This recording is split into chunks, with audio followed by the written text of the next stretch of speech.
अस्सलाम वालेकुम। तो हमने यूज़र से डेटा तो लिया था, मतलब अस्सलाम वालेकुम। फ्रंट एंड डेवलपमेंट में क्या करना है, हमने पिछले लेक्चर में हमने यूज़र से डेटा ले लिया था।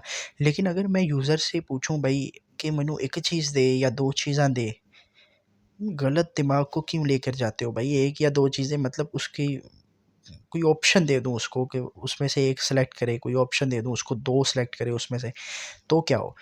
ठीक है। अब यहाँ पर मैं इसको नीचे ले आता हूँ।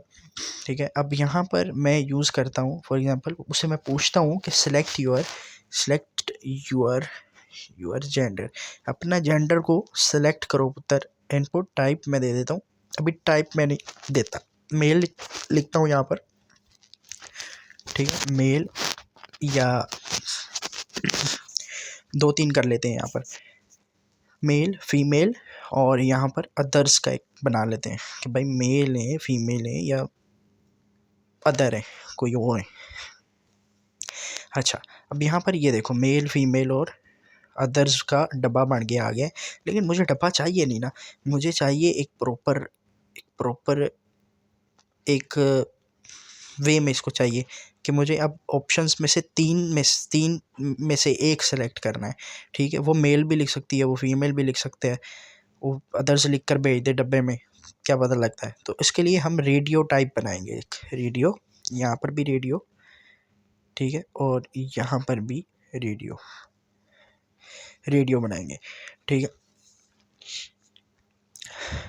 और यहाँ पर हेल्प्स, ये बेसिकली रेडियो हेल्प, रेडियो जो टाइप है ना, ये हेल्प करती है कि एक ही चूज़ करे एट अ टाइम। लेकिन ये तो तीनों ही सिलेक्ट हो रहे हैं, तो इसके लिए हमें क्या करना पड़ेगा, हमें बेसिकली नेम है ना जो, इस पे हमें एक कॉमन नेम देना पड़ेगा इन सब में। देखो, जब हमने टेबल बनाए थे ना, जब डेटाबेस के साथ हम डील करते हैं ना, तो टेबल्स में बेसिकली जो कॉलम नेम होता है ना, वो यहाँ पर नेम होता है। ठीक है, जब डेटाबेस पढ़ाऊँगा ना, मैं बैकएंड पढ़ाऊँगा, तो फिर मैं आपको बताऊँगा ये सारी चीज़ें वो कैसे रहेंगे। अब बेसिकली अब सिंपल सा ये समझ लो, हमने जो टेबल भी बनाया था ना पीछे, यहाँ पर ये चीज़ समझने वाली है। ये देखो, ये जो टेबल के कॉलम्स है ना, पर्सन और एज, ये बेसिकली कॉलम नेम है। जो डेटा फिल किया जाता है ना, वो यहाँ पर आकर डेटाबेस में सेव इस तरह से होता है, डेटाबेस रिलेशनल होता है। अब ये आई होप सो कि ये आपको समझ आ गई है इस चीज़ की। ठीक है, तो इसलिए मैंने ये नेम में एक सिंपल एक, इसीलिए एक हर एक में सेम नेम ही देना पड़ेगा, बिकॉज़ उसका एक कॉलम में आकर यूज़र का एक डेटा सेव होना है, एक वैल्यू सेव होगी उसकी। ठीक है, अब आई होप सो कि ये सारी चीज़ आपको समझ आ गई होगी। ठीक है, अब यहाँ पर आते हैं हम, और यहाँ पर आकर हम इसको दोबारा चेक करते हैं। आप देखो, अब आप इसमें से एक सेलेक्ट कर सकते हो। ठीक है, आई होप सो कि ये आपको ऊपर से नहीं गुजरी चीज़, आपको समझ आई होगी। उसको सबमिट तो नहीं कर सकते ऑब्वियसली, वो रिक्वायर्ड बनाई हुई हैं फील्ड्स, तो वो हम करते हैं। ठीक है, अब दूसरी, अगर अपने यूज़र को एक ऑप्शंस दे दिए कुछ, और चूज़ मल्टीपल में से आप वो चूज़ करें, कौन से चूज़ करें, कि वो क्या करे, सिलेक्ट योर डिग्री या सिलेक्ट कोर्सेज, कि जो जो कोर्स वो करना चाह रहा है वो सिलेक्ट कर ले। ठीक है, मैं यहाँ से रेडियो की टाइप मिटा देता हूँ।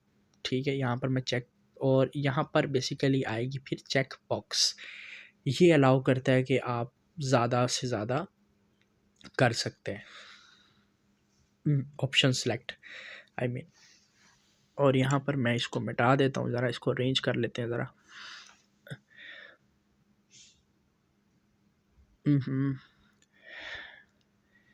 और यहाँ पर ये इरेज़ कर दिया, ये इरेज़ कर दिया, ये इरेज़ कर दिया। यहाँ पर BSID लिख देते हैं यहाँ पर, और नहीं BSID नहीं, यहाँ पर वेब डिज़ाइनिंग लिख देते हैं, वेब डेवलपमेंट, और यहाँ पे ग्राफिक्स लिख देते हैं। यहाँ पर लिख देते हैं AI का कोर्स। ठीक है, और ये आ गया, ये कोर्सेज़ आ गए। ठीक है, ये थोड़ा सा जो है ना छोटा कर लेते हैं, ये छोटा सही नहीं लग रहा यार, चलो खैर। अब ये देखो, आप एक से ज़्यादा ऑप्शंस को सिलेक्ट कर सकते हो। मैं ज़रा बॉडी की हाइट भी बढ़ा देता हूँ, ताकि हमें जो है बड़ा ही नज़र आए और नीचे भी जा सकें हम। 200 VH कर देता हूँ। ठीक है, अब ठीक है, इसको बड़ा भी कर लो और नीचे भी जा सकते हो। अब देखो, यहाँ पर ये वेब डेवलपमेंट, ग्राफिक्स, आप ये 3 को सिलेक्ट कर रहे हैं, ठीक है? ये बेसिकली एक फॉर्म बन चुका है, कंप्लीट फॉर्म बन चुका है, ठीक है? फॉर्म वैलिडेशन भी सिखाएँगे आपको। यहाँ पर मैं कोर्स लिख देता हूँ ताकि कोई कॉलम हो कोर्स का वहाँ पर डेटाबेस के डेटाबेस में, तो वहाँ पे जाकर उनकी वैल्यू सेव होंगी। वैल्यू की एट्रीब्यूट भी लगानी पड़ेगी इस पर, ठीक है? तो अब यहाँ पर, ठीक है, वो वैलिडेशन समझाऊँगा, फॉर्म की वैलिडेशन, तो वो जावास्क्रिप्ट में ही जाकर समझ आएगी हमें। तो अब यहाँ पर बेसिकली क्या करना है हमने, तो ये देखो ये फॉर्म बन गया बेसिकली, ठीक है? तो आई होप सो कि ये आपको चीज़ें समझ आ चुकी होंगी काफ़ी हद तक। मैंने ये जो चीज़ें डिस्कस करवाई हुई हैं उसमें से कलर है, फ़ॉन्ट फैमिली है, फ़ॉन्ट साइज़ है, ठीक है? वो जो मर्ज़ी जहाँ मर्ज़ी अप्लाई करो यार, जितने मैंने टैग्स बता दिए हैं ना, जहाँ पे आपको नज़र आ रही है ना ये चीज़ें, ऑब्ज़र्व करना सीखो, एनालाइज़ करना सीखो। उससे पहले चैनल को सब्सक्राइब नहीं किया तो चैनल को सब्सक्राइब करो, और ये आपका मैंने बेसिक कोर्स कंप्लीट करवा दिया है। ओहो! बाऊ अम्मी बाऊ, मतलब क्या हो गया भाई, हो गया है कंप्लीट, ठीक है? तो कोई मसला मसाइल हो तो कमेंट सेक्शन में पूछ लेना। आगे इंटरमीडिएट आएगा कोर्स, फिर एडवांस्ड आएगा कोर्स, ठीक है? हर चीज़ मैंने आपको बता दी हुई है, ठीक है? अ, अगर आपको कोई मसला मसाइल हो तो आप पूछ सकते हैं, ठीक है? इंटरमीडिएट में मैं कोशिश करूँगा चीज़ों को भी स्मूथ लेके जाने की, ठीक है? अल्लाह हाफ़िज़। ये पता नहीं क्या कही जा रहा है यार, ये थोड़ा-सा सिस्टमैटिक एरर आ गया। अच्छा, मैं आपको जावास्क्रिप्ट थोड़ी-सी मैं बता देता हूँ। मैं इसकी आईडी को एक्सेस करता हूँ, ठीक है? और यहाँ पर इसकी आईडी को एक्सेस करता हूँ, यूफ़ॉर्म की आईडी को एक्सेस करता हूँ। लेट सी यू इन, ये छੱਡ ਦਿਓ, मैं नहीं एक्सेस करना है। अच्छा खैर, good bye, good luck. Course हुआ हमारा कंप्लीट। अल्लाह हाफ़िज़।